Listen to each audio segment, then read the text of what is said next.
Halo,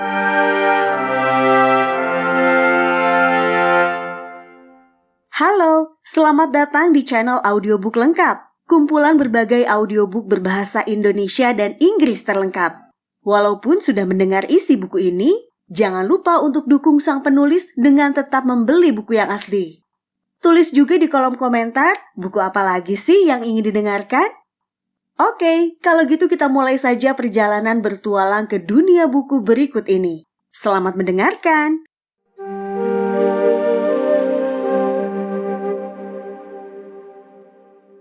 Si Babi Ungu dan Cerita-Cerita Lain, karya Enid Blyton.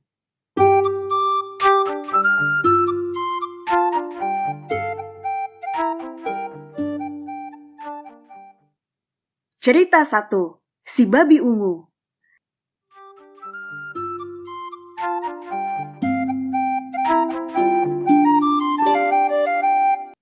Jenny dan Will disuruh ibu, tetapi mereka enggan melakukannya.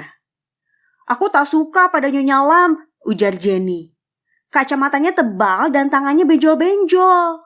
"Seharusnya kita merasa kasihan kepadanya," sahut ibu. "Sebab tangannya tidak bagus dan ia harus memakai kacamata yang tebal." "Tanpa kacamatanya, Nyonya Lamp tak bisa melihat." "Tapi wajahnya mengerikan, Bu.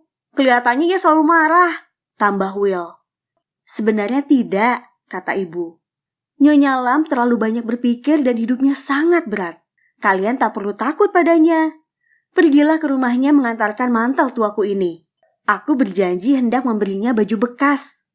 Mantel bekas itu dimasukkan ke dalam kotak dan dibungkus rapi. Kemudian, Jenny dan Will pun segera berangkat ke rumah Nyonya Lamp.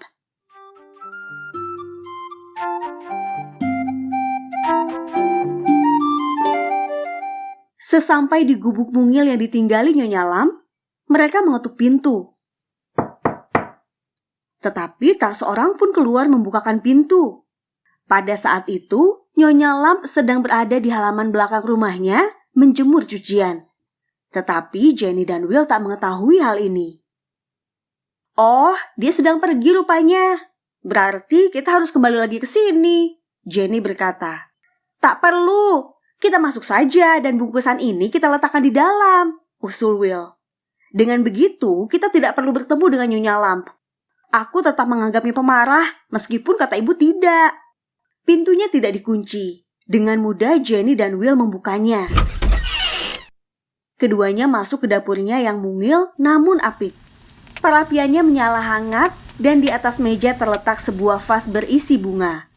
Di situ terdapat pula sebuah jam kuku kuno yang sangat nyaring bunyi detiknya. "Lihatlah babi ungu di atas perapian itu," ujar Will sambil menunjuk pada sebuah babi-babian yang terbuat dari porselen berwarna ungu. "Jelek benar rupanya. Aku tak mengerti bagaimana Nyonya Lamp tahan melihat babi sejelek itu setiap hari." "Itu tabungan," kata Jenny. "Bukan," bantah Will. "Lihatlah, ini lubang untuk memasukkan uangnya dan di bawahnya ada semacam pintu berkunci untuk membukanya," kata Jenny pula sambil mengambil si babi ungu dari tempatnya. Tiba-tiba saja jam kukuknya berbunyi kikuk 4 kali. Suaranya sangat kencang dan membuat Jenny terlompat kaget. Babi ungu yang dipegangnya jatuh. Babi ungu itu pecah di lantai menjadi beratus-ratus kepingan. Jenny dan Will memandangnya kebingungan. Uang logam di dalamnya menggelinding kemana-mana. "Cepat!" bisik Will sambil menyambar lengan Jenny. "Ayo kita pergi sebelum Nyonya Lamp datang. Cepat!" Jenny dan Will keluar dan berlari ke jalan. Mereka sangat ketakutan. Nyonya Lamp pasti marah sekali jika mengetahui babi ungunya pecah. Siapa tahu Nyonya Lamp sangat menyayangi babi itu dan bangga memilikinya, Will berkata. Mudah-mudahan saja ia tidak terlalu marah." "Will," ujar Jenny tiba-tiba sambil berhenti berjalan. "Will, kita melarikan diri karena takut dimarahi, bukan? Tak ingatkah kau? Kata ibu kita tak boleh melarikan diri dari hasil perbuatan kita. Katanya itu pengecut. Pengecutkah kita ini, Will?" Will berpikir sejenak. "Kau benar, Jenny. Tetapi aku takut menghadapinya." Aku juga takut, kata Jenny. Tapi aku tak mau diriku disebut pengecut. Aku akan kembali. Kau tak perlu ikut kalau kau tak mau. Toh, bukan kau yang memecahkannya. Aku yang bersalah. Masa aku tak mau mengantarkanmu, Jenny? Ujar Will. Will sangat menyayangi Jenny. Mudah-mudahan saja Nyonya Lam tidak marah. Mereka berjalan kembali ke gubuk Nyonya Lam. Kaki mereka gemetar ketika mengetuk pintunya.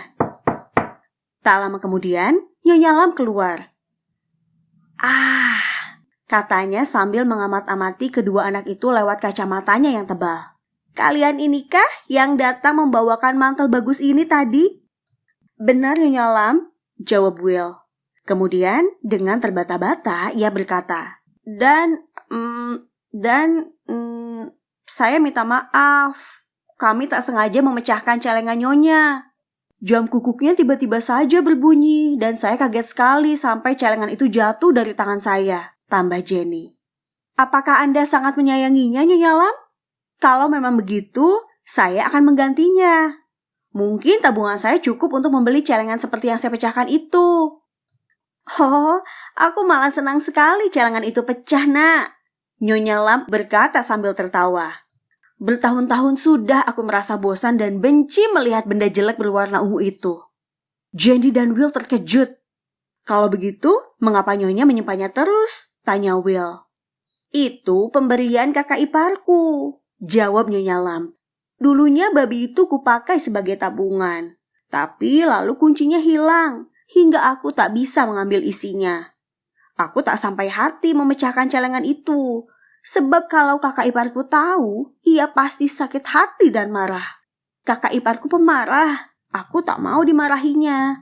Itulah sebabnya sudah bertahun-tahun lamanya babi ungu itu kubiarkan tanpa guna. Malah uangku yang di dalamnya tak bisa kupakai. Jadi Anda justru merasa senang celengan itu pecah, seru Jenny gembira. Begitulah, sahut Nyonya Lam.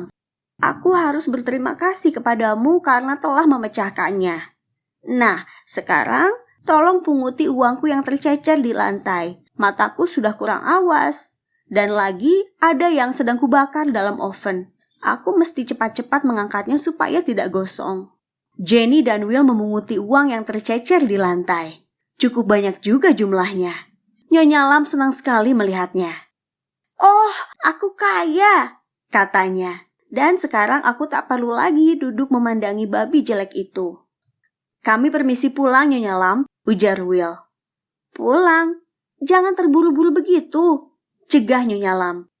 Minumlah dulu, aku masih punya sekaleng selai arbe, kue coklat panas yang baru saja keluar dari oven, dan biskuit yang sengaja kusimpan untuk menjamu tamuku. Maka duduklah Jenny dan Will di kursi makan Nyonya Lam. Bersama-sama dengan perempuan tua itu, mereka menikmati hidangan sore yang lezat. Setelah itu, mereka membantu Nyonya Lam mencuci cangkir dan piring. Alangkah manisnya kalian, ujar Nyonya Lam sambil memandang hangat lewat kacamatanya yang tebal. Nah, sekarang pergilah ke kebun, petiklah bunga untuk ibu kalian. Sesudah itu, kembalilah ke sini. Aku punya hadiah kecil buat kalian. Jenny dan Will berlari ke halaman memetik bunga. Lalu mereka masuk kembali ke gubuk Nyonya Lam. Nyonya Lam sudah menunggu, siap dengan hadiah yang akan diberikannya kepada Jenny dan Will. Jenny diberinya sekotak manik-manik kaca yang berwarna-warni. Bila dironce, tentu manik-manik itu akan menjadi kalung yang indah. Will mendapat sebuah mainan anjing hutan kecil terbuat dari kayu. Kedua anak itu merasa senang menerima hadiah Nyonya Lam. Oh, terima kasih, mereka berkata. Lalu Jenny menambahkan, sebetulnya kami tadi bersikap pengecut, Nyonya Lam. Kami lari setelah memecahkan celengan Nyonya, takut mempertanggungjawabkan perbuatan kami. Tapi toh kalian kembali, komentar Nyonya Lam. Buatku, yang penting adalah kalian datang kembali dan berani minta maaf. Aku bangga kalian bersikap begitu. Jarang ada anak yang berani datang mengakui kesalahannya dan meminta maaf. Tapi kalian lain. Jenny dan Will berpamitan lalu pulang. Oh Jenny, untung kita tidak bersikap pengecut, ujar Will. Alangkah malunya kalau kita dikatakan pengecut. Dan lagi, tambah Jenny, kita takkan tahu bahwa Nyonya Lam sebenarnya manis dan baik hati. bahwa sebenarnya ia tidak menyukai babi ungu itu dan sangat girang babinya pecah hingga uangnya bisa dipakai. Setelah mengenalnya, kurasa kita akan sering ke sana menjenguknya, lanjut Will. Jenny, ibu tak pernah salah bukan? Memang, kita tak boleh melarikan diri dari akibat perbuatan kita.